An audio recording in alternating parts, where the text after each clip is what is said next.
Now, in order to get views of real estate agencies on the idea of monthly rents to be introduced in Lagos State, earlier on I spoke to Goodluck Agomuo, Facility and Procurement Manager of TNF Cameroon. Now, and I began by asking him how the implementation of a monthly rental scheme impacts the portfolio of real estate agencies in Lagos State.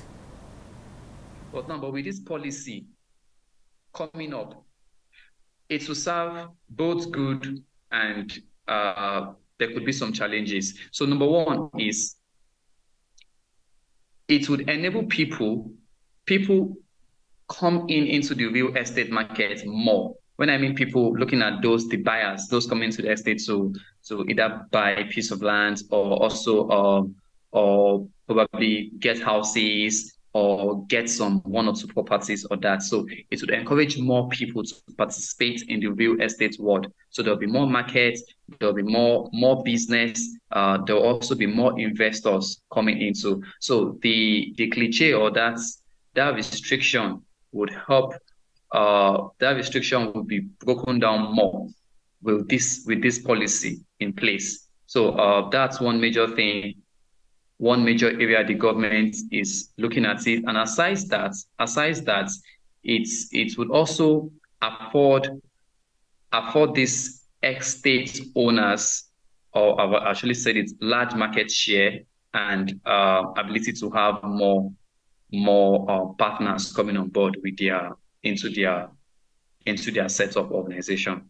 Well, lastly, before I let you go now, are there any specific areas or type of properties within Lagos State that you anticipate will be more affected by the introduction of monthly rentals?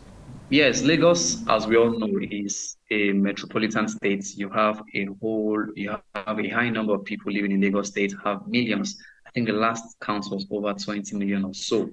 So the demand for houses is ever increasing in Lagos State, and how to satisfy that demand it has been a challenge. It has been a growing challenge and a concern so far.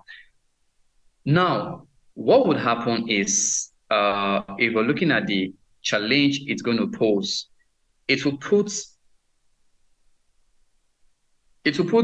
low income earners or probably medium income earners into a whole lot of pressure just to meet up their monthly rental fees, as against to the fact that, okay, I as a person, I've planned my mind, and I should be making payments on a yearly basis. You see some Nigerians engaging in some kind of savings, probably some kind of yearly savings with some of their partners or some kind of with some corporation. So they have a kind of systematic way of offsetting their yearly bills, and they don't even have to now start thinking on a monthly basis, having mental stress of, oh, I have to pay my rent this month, I have to pay my rent this month, I have to pay my rent that month. So it's already settled for them on a yearly basis.